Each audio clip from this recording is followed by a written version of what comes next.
शैल सुजाता, जय जगदम्बे जगत्राता। जय जय हे शैल सुजाता, जय जगदम्बे जगत्राता। जयवंती जयदायिनी जय देवी नमः नमः नारायणी। ब्रह्मा हरि शिव जी ध्यावे, सुर नर मुनि शौर्यमथेन्दुरुच्य पदवीं सन्मंगलम मंगलम सद्बुद्धिं बुधुस्य गुरुस्य गुरुतां शुक्रं सुखं संसनि राहुर्बाहुबलं करोतु सततं केतुकुलस्य उन्नतिं नित्यं प्रीतिकरा भवन्तु मम ते सर्वानुकूलाग्रा। हम ब्रह्मा मुरारी सत्कांतकारी भानु शशि भूमि सुतो बुधस्य गुरुस्य शुक्र शनिराहु केतवा सर्वे ग्रह शांतिकरा भवन्तु। आइए आपको मेरे चैनल भीमदत्त शास्त्री स्वागत है। आज विक्रमी संवत 2080 शाका 1945 सन 2023 दिन रविवार द्वितीया तिथि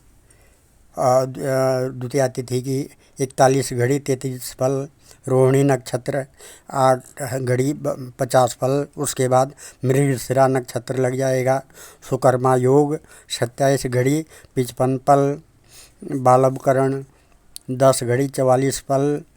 और मई 21 तारीख ज्येष्ठ की 7 प्रविष्टि। और आज वृक्ष राशि का चंद्रमा है।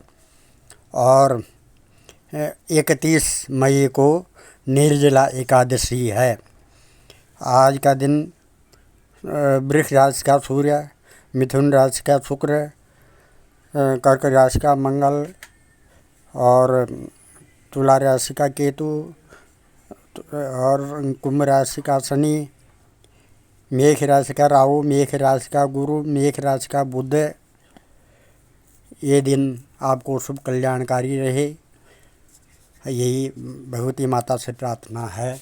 अयं या कुन्देन तुषारहार धवला या शुभ्रवस्त्रावृता या वीणा वरदण्डमण्डितकरा या श्वेतपद्मासनी या ब्रह्माच्युत शंकर प्रवृत्ति विदेवी सदा वंदिता सा मां पातु सरस्वती भगवती निःशेषजाड्यापः। रवि रुद्र पीतामह विष्णुनुतं हरिचन्दन कुङ्कुम पंकयुतं मुनिवृन्दगणेन्द्र समानयुतं तव नौमि सरस्वती पादयुगं शशिशूद्रसीद हिमधामयुगं शरदाम्बरबिम्बसमानकरं बहुरत्नमनोहरकान्तियुतं तव नौमि सरस्वती पादयुगं कनकाब्जविभूषितभूतिपदं भवभावविभासितभिन्नपदं प्रभुचित्तसमाहितसाधुपदं तव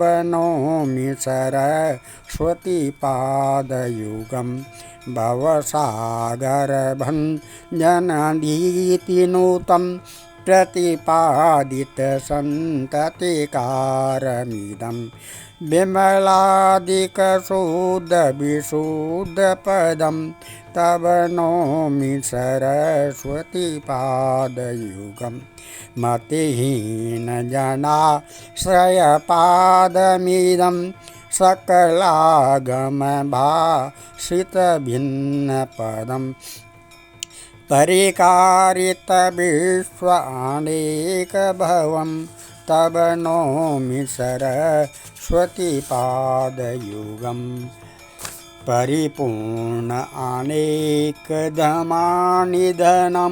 परमार्थविचारविवेकविधिं सूर्यादिकसेवितपादतलं तव नौमि सरस्वती पादयुगं सुरमौलिमणिधुतिशुभ्रकरं विषयादिमहाभयपापहरं निजकान्ते विलेसितचन्द्रशिवं तब नौमि सरस्वती पादयुगम गुणनीककुलाश्रितभीति पदम गुरु गुणगौरव गौरवित सत्यपदम कमलोदर कोमल पादतलम तब नौमि सरस्वती पादयुगम रविरुद्रपिता महविष्णुनुतं हरिचन्दन कुङ्कुम पङ्कयुतं मुनिवृन्द्रगणेन्द्र समानयुतं तब नौमि सरस्वती पादयुगम तब नौमि सरस्वती पादयुगम तब नौमि सरस्वती पादयुगम। सज्जनों, कल आपने श्री राधा के का प्राकट्य विराट स्वरूप बालक का वर्णन सुना। आज याज्ञवल्क्य द्वारा सरस्वती की स्तुति के बारे में कहता हूँ।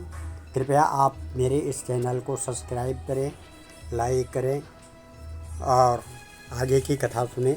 अब देवी के चरण कमलों में नतमस्तक होकर के ये हम सरस्वती की याज्ञवल्क्य द्वारा सरस्वती की स्तुति के बारे में कह रहे हैं।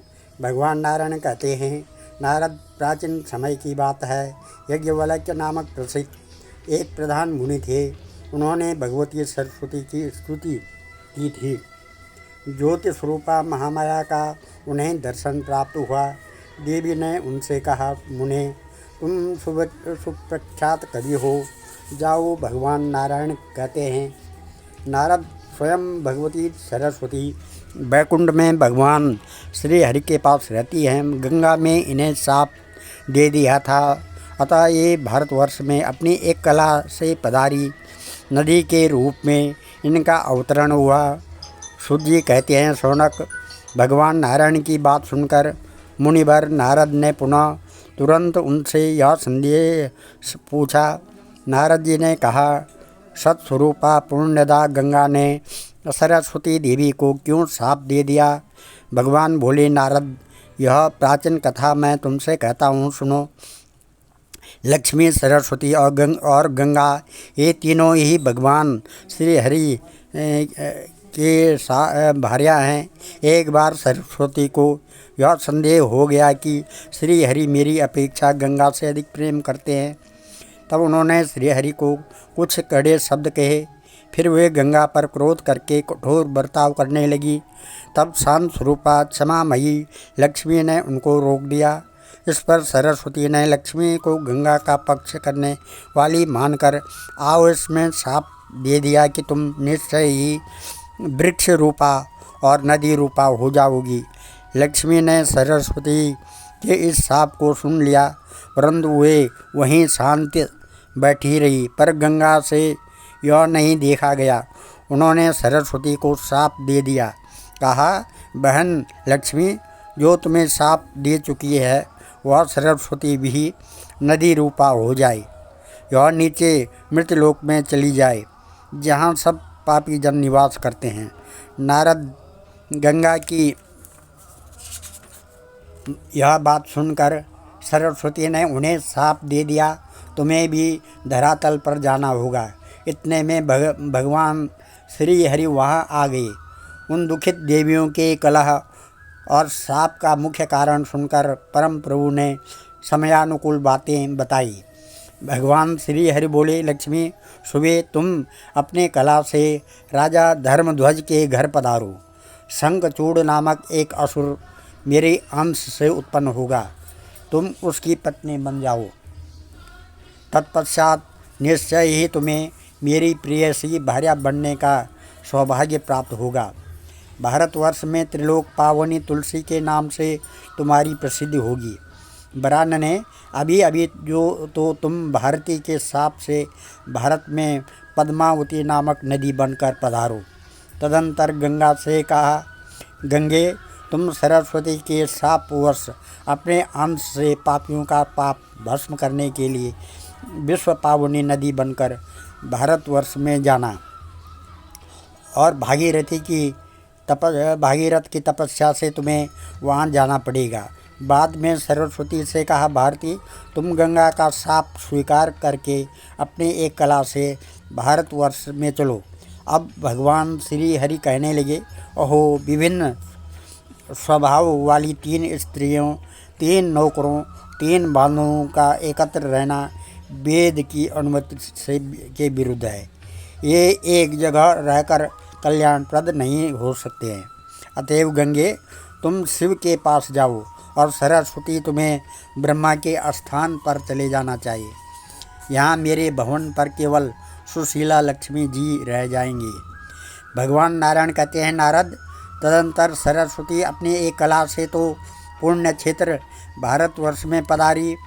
भारतवर्ष में पधारने से भारती, ब्रह्मा की प्रेम भाजन होने से ब्राह्मी तथा वचन की अधिष्ठात्री होने से वे वाणी नाम से विख्यात हुई। पापी जनों के पाप को भस्म करने के लिए ये प्रज्वलित अग्निस्वरूपा हैं। नारद, तत्पश्चात गंगा अपनी कला से धरातल पर पहुँची। भागीरथ के सप्रयत्न से इनका शुभागमन हुआ। फिर पद्मा अर्थात लक्ष्मी अपनी एक कला से भारतवर्ष में नदी रूप से पधारी। इनका नाम पद्मावती हुआ। तदंतर अपनी एक दूसरी कला से वे भारत में राजा धर्मध्वज के यहाँ पुत्री रूप से प्रकट हुई। उस समय इनका नाम तुलसी पड़ा। कली में 5000 वर्ष तक भारतवर्ष में रहकर ये तीनों देवियाँ सरित रूप का परित्याग करके बैकुंठ में चली जाएंगी। काशी तथा वृंदावन के अतिरिक्त अन्य प्रायः सभी तीर्थ भगवान श्री हरि की आज्ञा से उन देवियों के साथ बैकुंठ चले जाएंगे। नारद, कलि के मनुष्य अश्लील भाषी, धूर्त, सट और असत्यवादी होंगे। देव भक्तों में नास्तिकता का आ जाएगी। नगर निवासी हिंसक, निर्दयी तथा मनुष्यघाती होंगे। इस प्रकार सब सम्यक प्रकार से कलयुग आ जाएगा। तब सारी पृथ्वी म्लेच्छों से भर जाएगी। तब विष्णु यशा नामक ब्राह्मण के घर उनके पुत्र रूप से भगवान कल्कि प्रकट होंगे। सुप्रसिद्ध पराक्रमी ये कल्कि भगवान नारायण के अंश हैं। ये एक बहुत ऊंचे घोड़े पर चढ़कर अपनी विशाल तलवार से म्लेच्छों का विनाश करेंगे और 3 रात में ही पृथ्वी को म्लेच्छ शून्य कर देंगे। दुर्दश कलयुग समाप्त हो जाएगा। तब तप और सत्व से संपन्न धर्म का पूर्ण रूप से प्राकट्य होगा। उस समय तपस्वियों, धर्मात्माओं और वेदज्ञ ब्राह्मणों से पुनः पृथ्वी शोभा पाएगी। सब लोग देवी के ध्यान में तत्पर रहेंगे। समयानुसार व्यवहार करने वाले पुरुषों में श्रुत, स्मृति और पुराण का पूर्ण ज्ञान प्राप्त रहेगा। इसी को सतयुग कहते हैं। इस युग में धर्म पूर्ण रूप से रहता है। त्रेता में धर्म 3 पैर से, द्वापर में 2 पैर से और कली में केवल 1 पैर से रहता है। घोर कली आने पर तो यह संपूर्ण पैरों से हीन हो जाता है। मनुष्यों का 1 वर्ष पूरा होने पर देवताओं का 1 दिन रात होता है। मनुष्यों के 360 युग व्यतीत होने पर देवताओं का 1 युग बीतता है। इस प्रकार के 71 दिव्य युगों को एक मनंतर कहते हैं। एक इंद्र 1 मनंतर पर्यंत रहते हैं। यूँ 28 मनंतर बीत जाने पर ब्रह्मा का 1 दिन रात होता है। इस मान से 108 वर्ष व्यतीत होने पर ब्रह्मा की आयु पूरी हो जाती है। इसी को प्राकृत लय समझना चाहिए। उस समय पृथ्वी नहीं दिखाई पड़ती। पृथ्वी सहित संपूर्ण ब्रह्मांड जल में लीन हो जाते हैं। ब्रह्मा, विष्णु, शिव और ऋषि आदि सभी सच्चिदानंद ब्रह्मा में प्रवेश कर जाते हैं। इसी को प्राकृतिक प्रलय कहते हैं। इस प्रकार प्राकृतिक प्रलय हो जाने पर ब्रह्मा की आयु समाप्त हो जाती है। मुनिवर, इतने सुदीर्घ काल को भगवती जगदम्बा का एक निमेष कहते हैं। इस प्रकार देवी के एक निमेष में संपूर्ण विश्व और अखिल ब्रह्मांड नष्ट हो जाते हैं। फिर भगवती के निमेष मात्र में ही सृष्टि के क्रम से अनेक ब्रह्मांड बन जाते हैं। यूँ सृष्टि और प्रलय होते रहते हैं। कितने कल्प गए और आए, इसकी संख्या कौन जान सकता है। नारद सृष्टियों, प्रलयों, ब्रह्मांडों और ब्रह्मांड में रहने वाले ब्रह्मादि प्रधान प्रबंधकों की संख्या का परिज्ञान भला किस पुरुष को हो सकता है। तब चका किलना स्तुति अंबिके, सकल शब्दमयी किलते तनु, निखिल मूर्ति सुमे भवद अन्वयो, मनसि जासु बहि प्रसरासु च, इति विचिन्त्य शिवे समेता शिवे जगत जातमयत्नवसादिदं, स्तुति जपार्चन चिंतन वर्जिता, न खलु कांचन काल कैलास्ति में, सृष्टो या सर्वरूपा जगद वन विदो पालने या च रौद्री, संगारे चापि यस्या जगदिदमखिलं क्रीडनं या पराचा, पश्यन्ति मध्यमाथो तदनु भगवती बैखरी वर्णरूपा, सास्मद्वाचं प्रसन्ना विधिहरिगिरीशाराधितालङ्करोतु। ओम सर्वमंगलमांगल्ये शिवे सर्वार्थ साधिके शरणे त्र्यंबके गौरी नारायणी नमस्तुते। सर्वे भवन्तु सुखिनः, सर्वे सन्तु निरामया, सर्वे भद्राणि पश्यन्तु, माँ कश्चित दुख भाग भवेत, सभी सुखी रहें, सारे आरोग्य रहें। ही भगवती माता से प्रार्थना है, जो इस अध्याय को पढ़ता है उसके सारे कष्ट दूर हो जाते हैं।